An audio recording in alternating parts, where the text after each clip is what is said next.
this order information, when he creates a sales order, for example, let's say he's using this application. This is your SAP screen. I'll be explaining you how to use the SAP system, how to navigate all this later. For the timing, just try to understand the concept. So let's say this is my sales order. So let's say the sales department, the sales guy will be using an application to create a sales order, one software. This software can access the data available only in the sales department, right? So you'll be using this, something like this, to create a sales order. So what issues do we face if you are using a non-ERP setup? Couple of things here. One thing is the data is not exchanged in real time. Now, if I say taking the order from taking the order to delivering the product to the customer as one business transaction, then each business transaction typically involves multiple departments, right? And all these departments have to exchange some data between them. So in a non-ERP setup, since one department cannot access the data of another department, they have to depend on the manual process. So the moment the sales guy gets the order information, the materials team cannot act on that information unless the sales guy sends this information to the materials department. So you can capture all the order details, and let's say you can mail the materials department about this, and then the materials department can act on that data, right? Now, first issue is the data is not exchanged in real time. What that means is, for example, if I'm following a CTO process, configure to order process, then the sales guy has to, before he can take an order, he has to check whether that material is available or not. Only then he can take the order. Now, since he has access only to the sales database, he cannot validate whether a particular material is available in stock or not, because this information is stored in the materials database, right? So what he has to do, every time before taking the order, he has to call the materials guy and ask them whether this particular material is available or whether you can take the order for that material, right? So you need to manually check with them. Now, you may say, instead of calling the materials department every time, why can't the materials department send a list of materials available every day in the morning so that the material sales guy can easily verify whether a particular material is available or not? Even in that case, you would have problems. For example, let's say I have two sales people trying to get me orders, and this materials department consolidates all the material information availability and sends the salespeople a mail in the morning saying that this is the availability of materials. Now, let's say the materials department says we have 50 motherboards available. That means you can take orders for 50 laptops. Now, I have two sales guys trying to take the orders. And in the morning, 9 a.m., one sales guy already gets me orders for 50 laptops, right? The second sales guy is trying to take an order at 2 p.m. in the afternoon. Now, can he depend on the data that was sent in the morning? Because in the morning he has received a mail saying that there are 50 motherboards available. But meanwhile, the other sales guy has already got the orders for 50 laptops. So those materials are consumed. There are no more motherboards available. So you cannot depend on that data. Again, you need to check with the materials guy for the latest information. So the data is not exchanged in real time between these departments. So that's one issue. The other issue is you cannot develop software applications to automate your process. Here, the sales guy is depending on the manual process of verifying with the materials team every time before he takes the order, right? So in an ERP setup, what I can do is, since my applications can access data across the departments, I can simply develop an application like this. For example, here this is an application to create a sales order. The moment I enter the material number in this order and hit enter, this application, in a non-ERP setup, this application can access the data available only in the sales department. So it can only validate that information. It cannot validate the material related information, right?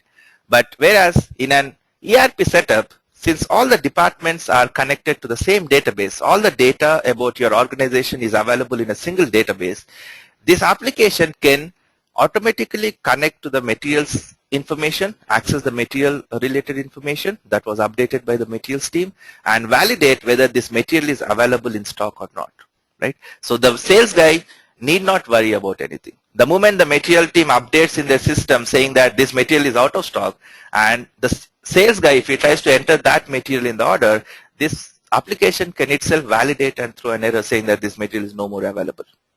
The same way, if you look at the simple thing like providing the estimated delivery time, as we saw in the Dell website. Now, there could be so many things that could influence this date, right? The materials team can take, let's say, a couple of days to procure the raw material.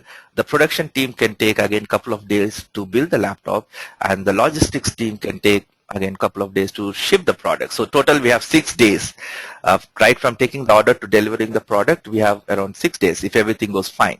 Now, there could be so many things that can go wrong. Now, the materials team tries to procure 50 motherboards from Intel, and Intel says they're out of stock, and they need 1 week to give them those motherboards. In that case, the materials team cannot procure the required raw material within the two-day window, so that will be delayed. Now, the sales guy should have this information, this up-to-date information, before he can give an estimate to his customer as to when he can expect the delivery of the product, right? So in a non-ERP setup, again, just to understand whether the material is available, or if the production is having any issues, if there are any backlogs, the sales guy has to manually check every time with other departments in a non-ERP setup, because neither he nor his software application can access data about other departments. And we avoid all such problems with an ERP setup wherein all the data is available at one place, right? So in an ERP setup, you have one database, and in the same database, we have different database tables in which you store different data, right? So here, if you see the sales data, let's assume the sales data is saved in table 1, the materials data is saved in table 2, production data goes to table 3, and finance data goes to table 4.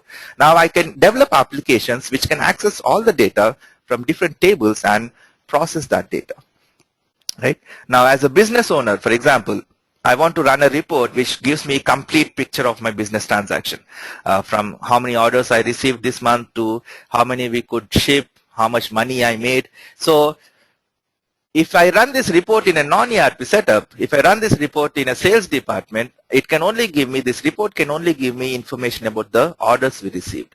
Now, if I run this report in the materials department, it can only give me information about the materials we procured, right? The same way, if I run the report in production department, it can only tell me how many laptops we built this month, right? This report in itself cannot give me the complete picture on the business transaction, because this report does not have access to all the data, right? Whereas the same report, if I run in an ERP setup, since it can access data from across departments, it can give me a complete picture of my business transaction. If I run this report in the system, it can process the data from these different tables and tell me that we have received this many orders, this many materials we procured. Let's say we received 30 orders this month. We could procure raw material for 20 laptops. Then the production department could build those 20 laptops, and they were shipped to our customer.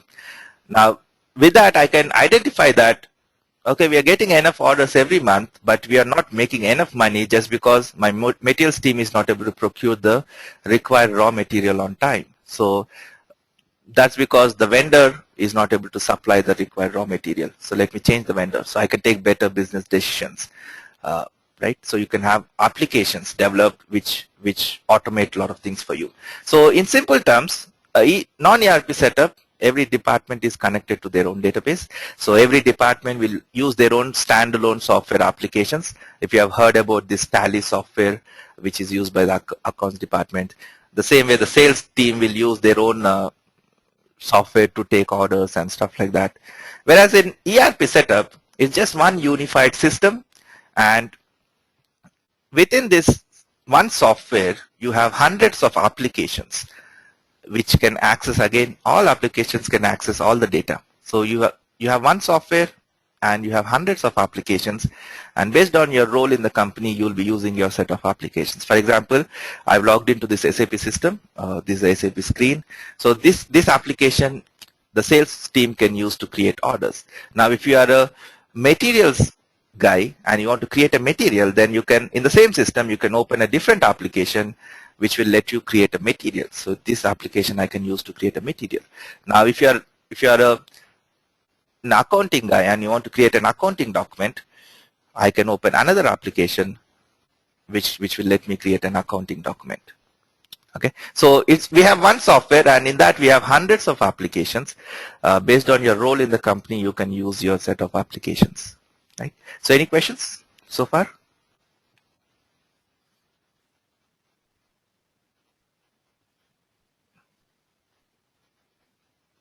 Bhasha?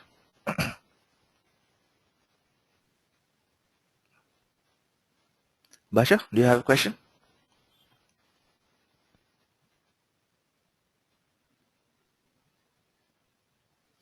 Okay. Srinivas, Sunny, if you don't have question, please lower your hand. Kishore? Hi, Kiran. Yeah. This is Kishore. I have a question.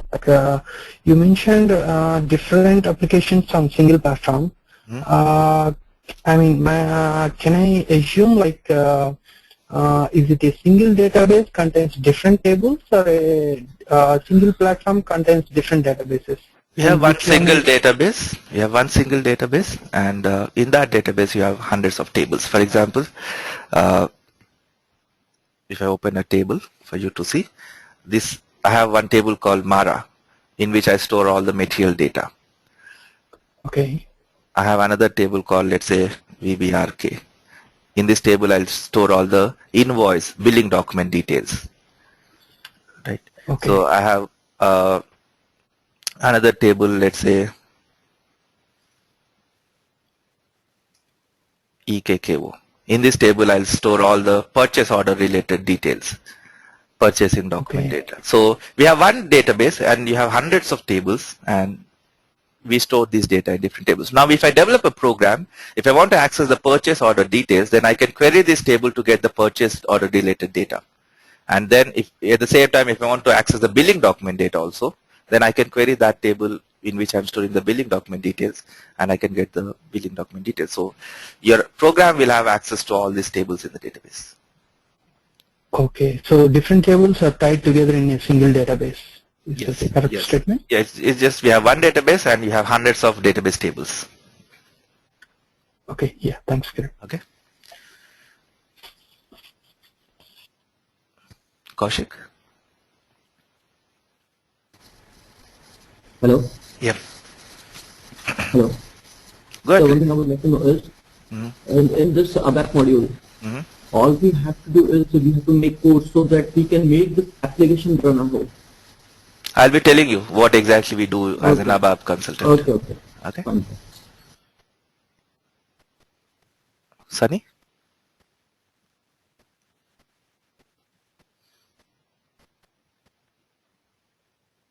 Ramesh?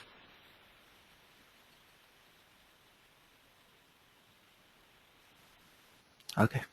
So that's about ERP, a basic difference between an ERP setup and a non-ERP setup. Now, as you see, there are quite a few advantages of using an ERP system. And if you're a big organization, if you're a multinational organization, MNCs, where you're doing your business across the globe, then you cannot manage your business if you're not using an ERP system. Right? So these days, most of the companies use an ERP system, and SAP is an ERP product. It's an ERP software. So like SAP, we have other ERP products also, but SAP is the market leader in ERP.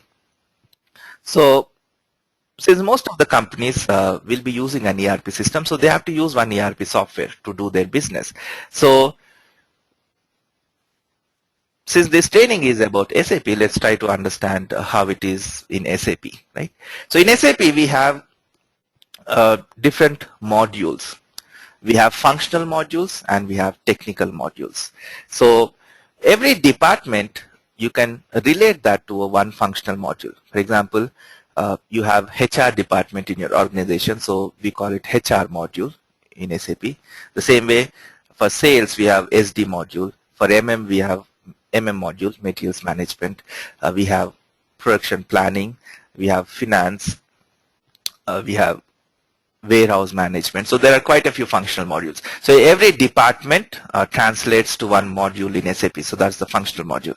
And we also have technical modules like ABAP, Basis. All these are your technical modules in SAP, which has to do with the technical